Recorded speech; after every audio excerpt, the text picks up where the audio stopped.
Why was everyone staring at the woman in the corner? The dining hall was loud. 1,000 conversations, steel trays clattering, the smell of institutional food and strong coffee. This was fuel, nothing more. A brief pause before the machinery of war resumed its grinding work. But in that corner, at a small table away from the territorial claims of unit seating, sat someone who didn't belong, or at least that's what they thought. Commander Eva Rostova ate with methodical precision. Fork, knife, chew, repeat. Her uniform gave nothing away. Sterile charcoal coveralls, no name tape, no rank insignia, just a single patch on her left shoulder, a black phoenix rising from flames, wings interwoven with radio waves, a lightning bolt clutched in its talons, beneath it words in muted silver thread, antennas, faith in the antenna. Most people didn't recognize it. Those who did didn't speak of it. To everyone else, she was a ghost, maybe a civilian contractor, maybe low-ranking logistics, small, quiet, insignificant. That's what Staff Sergeant Gunner Thorne saw, and insignificance to men like him was an invitation. He moved through the facility like he owned it. His fire team from 3rd Force Reconnaissance Company followed. 3 corporals with matching smirks. They were loud, their laughter sharp, percussive, a claim of dominance. They saw her alone, focused entirely on her meal, and they read it as vulnerability. Well, well, look what we got here, boys. Thorne's voice boomed across the space, intentionally loud, heads turned. He was a caricature of a warrior, muscles straining his camouflage utilities. A jawline engineered for belligerence. Lost little navy bird, way far from the water. His team fanned out around her table. They didn't sit, they stood, looming, casting long shadows under the sodium lamps. Rostova didn't look up. She continued to eat, a forkful of rice, a piece of baked fish. She chewed slowly, her gaze fixed on the midpoint of her tray. Hey, I'm talking to you. Thorne's tone shifted, from performative mockery to genuine irritation. He leaned forward, braced his hands on her table. The metal legs scraped against linoleum. What's your deal? You some kind of pencil pusher from Fleet Logistics. Don't you know this is a warrior's table? One of the corporals pulled out his phone, held it low. The small red light of the recording indicator glowed like a malevolent spark. He snickered, anticipating a confrontation they'd replay later for entertainment. Rostova finished chewing. She placed her fork and knife perfectly parallel on her plate. Only then did she lift her head. Her eyes, a pale and disconcerting gray, met Thorne's. There was no fear in them, no anger. There was nothing at all, a placid surface, reflecting nothing back. It was this emptiness that seemed to infuriate him more than defiance ever could. You got a problem, Thorne growled, leaning closer. The smell of stale coffee and arrogance rolled off him. You don't salute a staff non-commissioned officer, or are you too important for that? Lieutenant, he misidentified her rank. A common error. Woman in ambiguous uniform equals junior officer. That's how his mind worked. But Rostova's gaze didn't waver. It moved from his eyes to the corporal's phone, to the exact position of 2 security cameras on the far walls. She noted the angle, the probable field of view. She cataloged the faces of service members at nearby tables, the ones pointedly looking away, not wanting to be involved. Her mind was a machine built for processing complex data streams, and it was doing what it always did, observing, documenting, analyzing. You think you can just ignore me? Thorne's voice dropped to a hiss. He moved, blocking her only path from the table. His corporals shuffled, tightening the circle. They were a physical barrier now, a cage of muscle and contempt. You're in our house now, and you need to learn some respect. We know how to teach it. He paused. Let the words hang. We are going to ruin your life. The threat was thick, ugly. Dawson, the corporal with the phone, zoomed in on her face, waiting for the crack, the tear, the satisfying crumble of her composure. It never came. Commander Rostova blinked once. A slow, deliberate motion. She drew in a quiet breath. Then, with a fluid economy that was both unnerving and mesmerizing, she stood. She was not tall, but her posture was perfect, a straight line of disciplined calm. She picked up her tray. Thorne tensed, expecting her to throw it, to scream, to do something predictable. She did none of those things. She took one step to her left, a subtle pivot on the ball of her foot. Her shoulder came just inches from one corporal's chest. He instinctively shifted his weight back, creating a gap. She flowed through it without touching him, a whisper of movement. She walked to the tray return, deposited her tray and utensils in their respective slots, and proceeded toward the exit. She never looked back.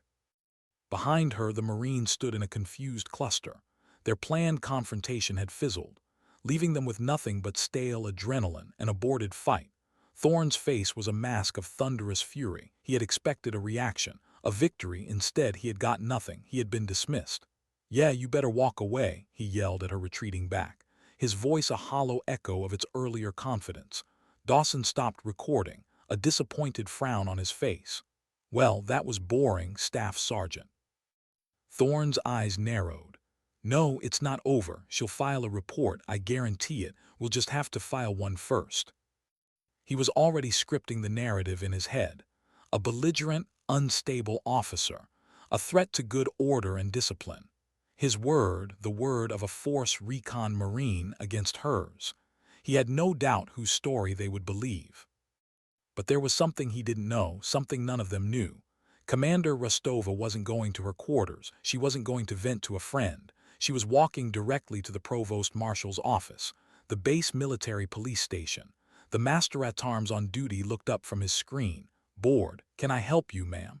I need to file a report." Her voice was level, devoid of emotion. She presented her common access card. The petty officer scanned it. His eyes widened slightly as her full rank and designation populated on his screen. "Commander, United States Navy." The unit affiliation was just a string of classified acronyms. He suddenly sat up straighter. "Of course, Commander, right away." She gave him a statement that was a model of precision. Less than 200 words. Date, time, location, names, Staff Sergeant Gunner Thorne and 3 other Marines. She quoted his final threat verbatim. She mentioned the incident was recorded by one of the Marines, that it occurred in direct line of sight of security cameras SSE-07 and SSE-08. No embellishment, no speculation on motive, no mention of her own feelings. A sterile, factual account. She signed the report, took her copy, and left. Her duty as she saw it was done. The system would now follow its process. From there, she walked to a nondescript concrete building on the far side of the airfield, a place surrounded by concentric rings of high-security fencing. This was her sanctuary, her domain, a place where rank meant nothing and capability meant everything. What was behind that door? Building had no sign, no unit designation, just a number stenciled in faded paint. Inside, past 2 armed sentries and a biometric scanner that read her palm print, retina, and voice signature, was a space that existed outside the normal chain of command. A sensitive compartmented information facility, a SCIF. The door was heavy, steel reinforced. It sealed with a mechanical thunk that shut out the world. Inside was cool, climate-controlled. The gentle hum of servers filled the air. A dozen workstations lined the walls, each one surrounded by screens displaying streams of data, radio frequencies, satellite telemetry, encrypted communications, signal intelligence from every corner of the globe. This was where Commander Eva Rostova lived, not physically, but in every way that mattered. She moved to her console, sat down, the chair molded to her form, her fingers touched the keyboard, and the world opened up before her. She was what the intelligence community called a cryptologic warfare officer, but that title was too simple, too clean. What she really was a ghost in the machine, an electronic warfare specialist who could reach into the electromagnetic spectrum and bend it to her will. She didn't carry a rifle, she didn't kick down doors. But she could shut down an enemy's entire command and control network from 3,000 miles away. She could listen to conversations that were never meant to be heard. She could redirect missiles, corrupt GPS signals, turn an adversary's own technology against them. In the modern battlefield, she was the most dangerous weapon most people would never see. The screens around her flickered. Data streams updated in real time. She was monitoring something big, an exercise titled Trident, a joint military operation designed to test the integration of all service branches: Army, Navy, Air Force, Marines, Coast Guard, Cyber Command, intelligence agencies, all of them operating in a simulated near-peer conflict scenario. The goal was to identify vulnerabilities before they became fatal flaws in actual combat. And Commander Rostova had just found one: a critical vulnerability in the communications architecture, a backdoor that, if exploited by a real adversary, could allow them to intercept secure transmissions, to listen to operational plans, to know where forces would be before they arrived. She had found it 3 hours into the exercise, and now she was doing what she did best: exploiting it. Her fingers moved across the keyboard. Lines of code scrolled across multiple screens. She wasn't hacking in the Hollywood sense. No flashing lights, no dramatic countdowns. This was surgical, methodical. She was threading a digital needle through layers of encryption, bypassing firewalls, inserting herself into the enemy's decision loop. On one screen, she watched the simulated opposing force. Their commanders were confident. They had numerical superiority, better positioning. They thought they had the upper hand. They had no idea she was already inside their network, listening, watching, waiting. She typed a command, pressed enter, and suddenly the opposing forces' communications began to degrade. Orders were delayed, coordinates were slightly off, nothing catastrophic, just enough to create confusion, doubt, hesitation. On another screen, she monitored the friendly forces. They were moving with precision now, exploiting gaps that appeared in the enemy's formation, gaps that she had created. Captain Vance, her commanding officer, entered the SCIF. He was a quiet man, former submarine officer. He understood the power of silence, of patience. He walked to her console, watched the screens for a moment. "Status. Penetration is complete," she said without looking away from her work. "I have full access to their command network. They don't know I'm there. Won't know until the after-action review." Vance nodded. "How bad is it? If this were a real conflict, we'd be reading their mail, listening to their phone calls. We could feed them false intelligence, turn their own reconnaissance assets against them, make them see threats that don't exist, make them miss threats that do." She paused. "It's catastrophic, Captain." He absorbed that. Recommendations: immediate system-wide security audit, new encryption protocols, hardware replacements for compromised nodes, and better training for cyber hygiene across all units. Her voice was clinical, detached, but there was something beneath it, a quiet satisfaction, not in the vulnerability, but in finding it, in fixing it before it cost lives. "The Marines are getting embarrassed out there," Vance observed. "Their simulation score is tanking." Rostova's fingers paused on the keyboard for just a moment. "The system has no favorites, Captain. It exploits weakness wherever it finds it." Vance allowed himself a small smile. "I'll draft the report for the DNI's office." "This is good work, Commander." She didn't respond. She was already back in the data, back in the fight that no one else could see. But outside that SCIF, in the physical world she had just left, another battle was beginning. One she didn't know about yet. One that would test a different kind of strength. What happens when a lie becomes a weapon? Staff Sergeant Thorne sat in the battalion admin office. His face was a mask of controlled anger, righteous indignation. He had perfected this look over years of service, the look of a man who had been wronged, who was simply trying to do his duty. Beside him sat his 3 corporals, Dawson, Mitchell, Kowalski. They all wore variations of the same expression. They were filing their report. The master sergeant taking their statement was Marine infantry, old school. He believed in the chain of command, in loyalty to your brothers, in the warrior ethos. He was exactly the audience Thorne needed. "She came at us, Master Sergeant," Thorne said. His voice was measured, sincere. "Aggressive from the start. We were just trying to have a meal. She sat at our table uninvited, started making comments about how Marines were, and I quote, knuckle-draggers playing soldier." The Master Sergeant's jaw tightened. "She said that?" "Yes, Master Sergeant. Dawson here has it on video." Dawson nodded, pulled out his phone. "I started recording when things got heated. Figured we'd need evidence if she tried to make trouble." The master sergeant watched the video, but it wasn't the original, it was edited, cleverly. The beginning was gone, the part where they approached her table, where Thorne made his threats. What remained was a tight shot of Rostova's face, that pale, empty expression. It looked cold, hostile. The audio was intact, but without context it played differently. "You think you can just ignore me?" That was Thorne's voice. But without the visual of him looming over her, it sounded defensive, like he was responding to her aggression. "You're in our house now." Again, Thorne's voice, but edited to sound like a statement of territorial defense, not a threat. The master sergeant watched Rostova stand, watched her move through the gap in their formation. But without seeing how they had boxed her in, it looked like she was the one invading their space, intimidating them. "This is concerning," the master sergeant said. "She's a commander."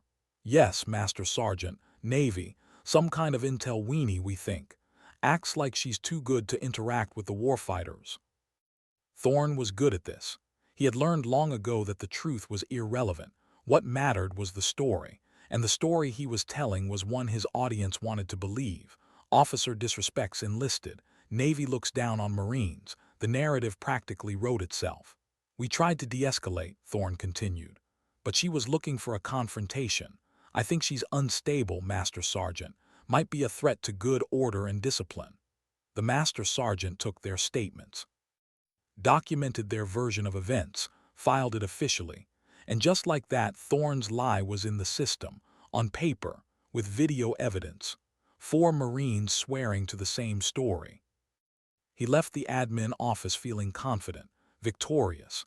They walked back to their barracks, and that's when Dawson pulled out his phone again. "Posted it," he said with a grin. "What?" "The video, posted it to our group. Everyone's seeing it right now." Thorne stopped walking. "You posted the edited video?" "Hell yeah, Staff Sergeant. This is going viral. Everyone's going to see what a psycho that Navy chick is." Within an hour, the video had been shared across multiple social media groups, private military forums, veterans' pages. The comments section filled with exactly the kind of vitriol Thorne had anticipated. Speculation about her mental health, jokes about women in the military, calls for her to be disciplined, removed from service. It was a digital mob, and they were hungry. But what Thorne didn't know, what none of them knew, was that every share, every comment, every piece of hate they spread was being documented, archived, entered into evidence. Because while they were busy destroying her reputation online, the base's Judge Advocate General's office was already investigating. And they were very, very good at their job. Lieutenant Commander David Calloway was the senior prosecutor at the base JAG office. He was methodical, patient, and he had seen this pattern before: false official statements, manufactured evidence, character assassination. It was a playbook as old as the military itself, and he knew exactly how to dismantle it. He started with the security footage. The Master at Arms had already flagged it in Rostova's initial report. Cameras SSC-07 and SSC-08. He pulled the full recordings, not snippets, not edited clips, the complete, unaltered footage from the moment Thorne's fire team entered the dining facility to the moment Rostova left. What he saw was damning, crystal clear. Thorne approaching her table, the aggressive posturing, the invasion of her personal space, the circling, the blocking of her exit, the visible threat, and Rostova's response. Nothing. She sat, she ate, she listened. And then she calmly, deliberately left. There was no menace in her, no instability. There was only a profound and unsettling composure. Calloway then obtained a warrant for the Marines' personal phones. It took him less than an hour to find the private social media group, to find the edited video, to archive every single post, every single comment, every single share. He now had the complete chain of custody: the incident, the false report, the manufactured video evidence, the digital mob they had incited.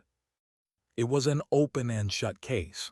Conduct unbecoming, false official statements, conspiracy, and he was going to prosecute it with surgical precision.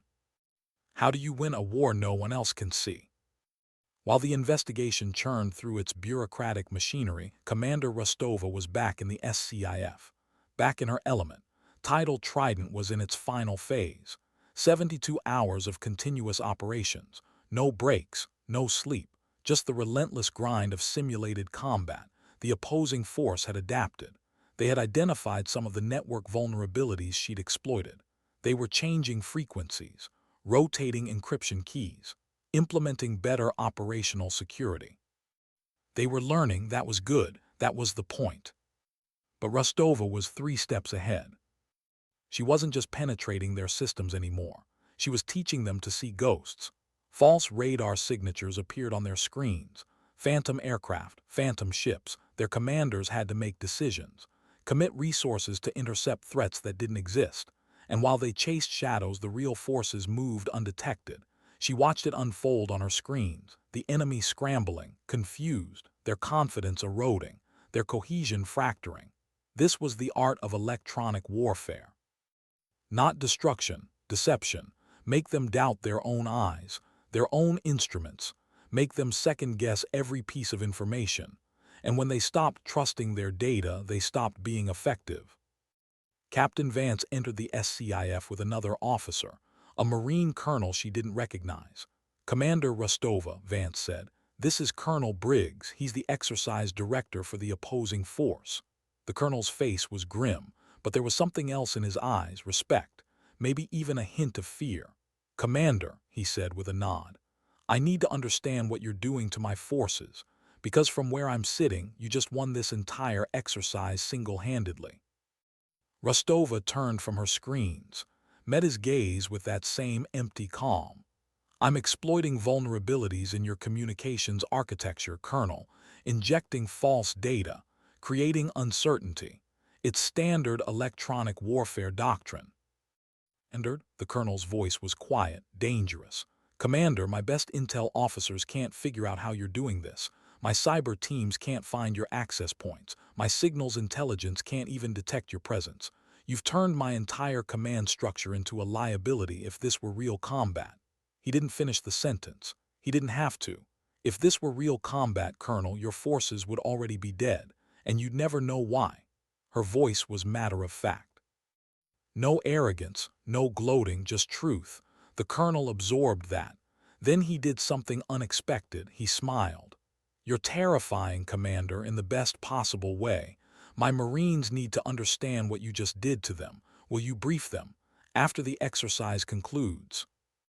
Rostova hesitated. Public speaking wasn't her strength. Explaining her work to people who didn't understand the technical details felt like translating poetry into a different language. Something always got lost, but Vance nodded, encouraging. "It would be valuable, Commander, not just for the Marines, for everyone." "Understood, Captain. I'll prepare a briefing." The colonel left. The SCIF sealed behind him. Vance lingered. "The JAG office contacted me," he said quietly, "about the incident in the dining facility." Rostova's expression didn't change. "I filed my report, Captain. The system is handling it.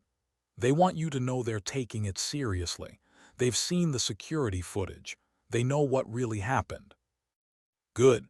That was all she said, one word. But beneath it was something harder, something colder. She had been dismissed her entire career, overlooked, underestimated, treated as if her intellect, her capabilities, her contributions were somehow less valuable because she didn't fit the traditional warrior mold. She had learned to let it roll off, to focus on the work. But there was a limit, and Thorne had found it, not because he threatened her, but because he tried to destroy her. Tried to weaponize the system against her. Tried to turn her professionalism into a liability. That was unacceptable. "Is there anything you need from me?" Vance asked. "No, Captain, but thank you." He nodded and left. Rostova turned back to her screens. The exercise was winding down. The opposing force was in full retreat. Their score was abysmal, not because they were bad Marines, but because they had been outmatched by an enemy they never saw, never understood. She typed a final command, released control of their systems. Let them see in the after-action logs exactly what had been done to them. It would be a hard lesson, a humbling one but necessary. Because in the next war, the real war, the enemy wouldn't be as kind. When does silence become the loudest sound in the room? The hearing was not a full court-martial. The Marine Battalion commander, Colonel Reyes, had elected to handle it at the Article 15 non-judicial punishment level. It was faster, and in many ways more brutal. This was a matter of internal discipline, and he intended to be surgical. The setting was his office, dark wood paneling, battle streamers of the Marine Corps decorating the walls. Present were the colonel, his sergeant major, Lieutenant Commander Calloway, Captain Vance, and Commander Rostova. Staff Sergeant Thorne and his 3 corporals stood at rigid, terrified attention in the center of the room. "Have reviewed the evidence," Colonel Reyes began. His voice was a low, dangerous rumble. "I have seen the full security footage. I have read the transcript of your social media activity, and I have read your sworn statements." He paused, let the weight settle. "The statements you filed are fabrications. The evidence you presented was a deliberate deception. You did not just lie, you conspired to ruin the career of a fellow service member." The room was so quiet you could hear the air conditioning hum. "You are members of a force reconnaissance company. You are supposed to be the elite. You are expected to be smarter, faster, and more disciplined than anyone else on the battlefield." His eyes burned into each of them. "But you were none of those things. You saw a quiet officer sitting alone, and you mistook professionalism for weakness. You mistook restraint for fear. You mistook intelligence for arrogance." He let each word land like a hammer. "You were wrong on all counts, and you have brought profound dishonor upon this battalion and upon our corps." He looked directly at Thorne. "You sought to intimidate a commander of the United States Navy, a woman who, as it turns out, is more lethal with a keyboard than you will ever be with a rifle." That sentence hit like a gut punch. While you were busy editing videos to make yourselves look tough, she was busy winning the single most important training exercise this base has seen in a decade. The irony is staggering. The punishment was severe. Thorne was reduced in rank to sergeant, maximum forfeiture of pay, and most damningly, a formal letter of reprimand that would be permanently placed in his file. His career was over. His corporals received similar, slightly less severe punishments. All of them were to be immediately removed from the reconnaissance company and reassigned to general infantry duties at a different duty station. But Colonel Reyes wasn't finished.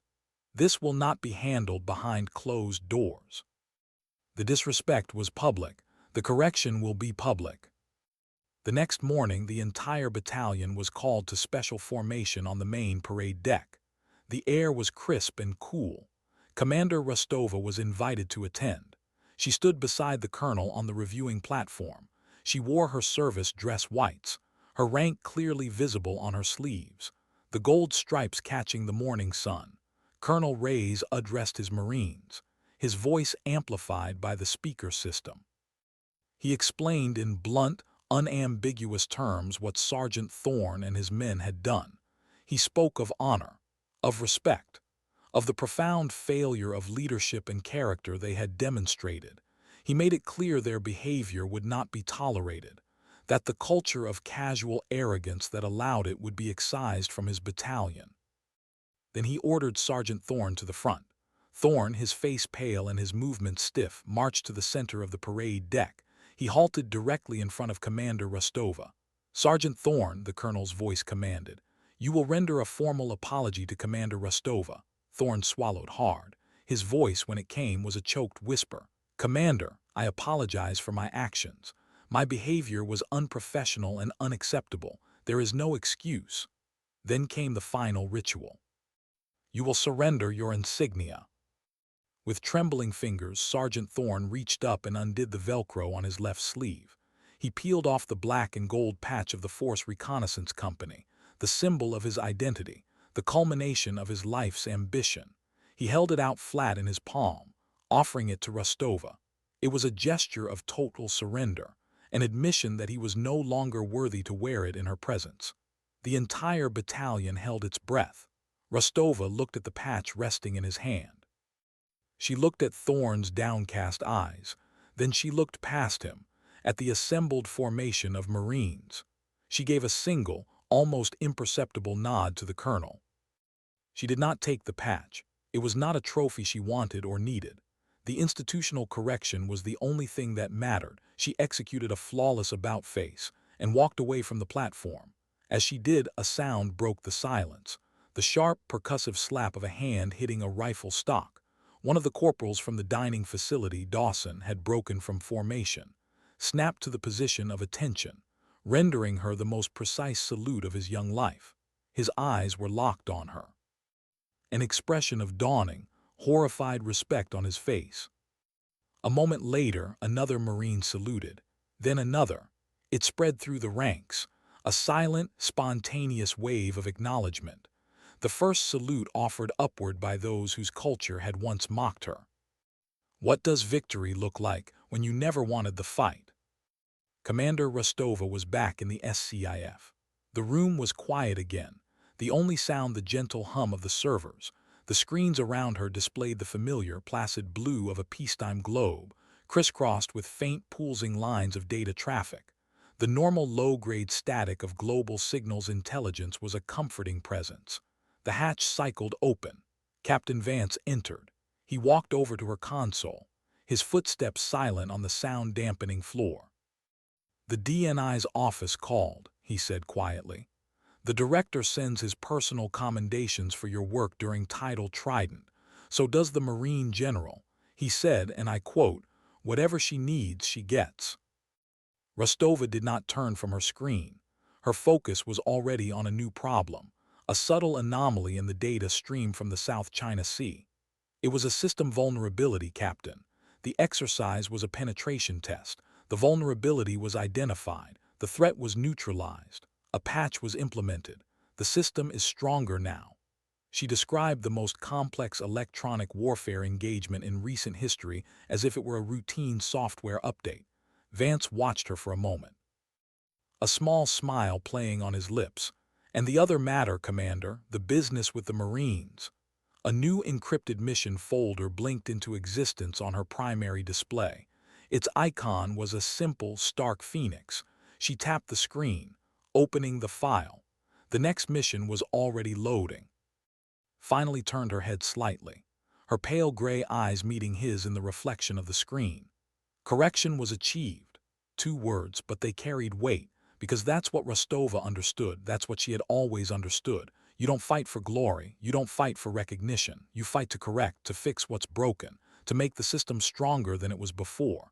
Thorn had been a vulnerability, a weakness in the human architecture of the military. He had been identified, isolated, removed. The system had patched itself. And now it was stronger. Vance nodded, he understood. "The briefing on Tidal Trident is scheduled for 1400 hours. Auditorium B, it'll be a full house, all the senior leadership, the exercise participants, some observers from other commands." "I'll be ready, Captain." He left, the hatch sealed. Rostova returned to her work, but for just a moment she allowed herself to feel it, not satisfaction, not vindication, just a quiet, weary acknowledgement. She had been dismissed her entire life. Too small, too quiet, too technical, not a real warrior. But she had learned something that Thorn and men like him would never understand. Strength isn't about how loud you are. It's not about how much space you take up. It's not about intimidation or dominance or swagger. Strength is doing the work when no one's watching. It's maintaining your discipline when every instinct screams at you to react. It's knowing your value doesn't come from someone else's validation. And it's understanding that sometimes the most powerful thing you can do is nothing at all. Because when you have the capability to destroy someone with a keystroke, with a phone call, with a single piece of evidence properly placed, and you choose instead to let the system handle it, to trust in process, to allow justice to unfold naturally, that's not weakness. That's control. Later that afternoon, Rostova stood behind a podium in Auditorium B. The room was packed. Officers from every service branch, senior enlisted, civilians from the intelligence community. She wore her service dress blues. The rows of ribbons on her chest told a story most people couldn't read, but those who could understood. Navy and Marine Corps Commendation Medals, Joint Service Achievement Medals, the National Intelligence Meritorious Unit Citation. These weren't combat decorations. They were the quiet awards, the ones given for work done in shadows, for missions that would never be publicly acknowledged. She activated the presentation. The screens behind her lit up. Electronic warfare is not about technology, she began. Her voice was calm, steady. It's about psychology. It's about understanding that every commander, every operator, every soldier makes decisions based on the information they have. And if you can control that information, if you can shape their perception of reality, you don't need to destroy them. You just need to make them destroy themselves. She walked them through the tidal trident exercise, not with jargon or technical specifications, but with clarity, with understanding. She showed them how she had penetrated their networks, how she had injected false data, how she had created an entire phantom battlefield that felt more real than reality. The room was silent, absolutely silent, because they understood now. They understood what they had been up against, and more importantly, they understood what a real adversary could do with these capabilities. The next war won't be won with bullets alone, she said. It will be won by whoever controls the electromagnetic spectrum, by whoever can see without being seen, strike without being struck, deceive without being deceived. That's the battlefield of the future, and we need to be ready for it. When she finished, there was a moment of silence. Then applause, not the polite, obligatory kind, but genuine, stunned, respectful. Colonel Ray stood. Commander Rostova, on behalf of the Marine Corps, I want to thank you. You have given us a gift, a hard, humbling gift, but one we desperately needed. He paused. And I want to apologize for the way some of my Marines treated you, for the disrespect, for the assumptions they made. We were wrong, and we are better now because of you. Rostova nodded, accepting the words without needing them, because that was the difference. She didn't need their acknowledgement. She never had. She knew her worth, she knew her capabilities, and that knowledge was enough. After the briefing, she walked back across the base. The sun was setting, painting the sky in shades of orange and purple. Marines passed her in the opposite direction, and every single one of them, without exception, saluted, not because they were required to, but because they wanted to, because respect, real respect, isn't demanded, it's earned. And Commander Eva Rostova had earned it the hardest way possible, by doing nothing wrong, by maintaining her dignity, by letting her work speak for itself. She reached the SCIF, entered her code. The door sealed behind her. The world outside faded away, and she sat down at her console. Her fingers touched the keyboard. The screens flickered to life. A new mission folder waited, a new vulnerability to find, a new system to strengthen. This was her war, quiet, invisible, essential, and she fought it the only way she knew how, with patience, with precision, with an unshakable faith that dignity doesn't need to be loud. Sometimes dignity doesn't speak, it simply acts.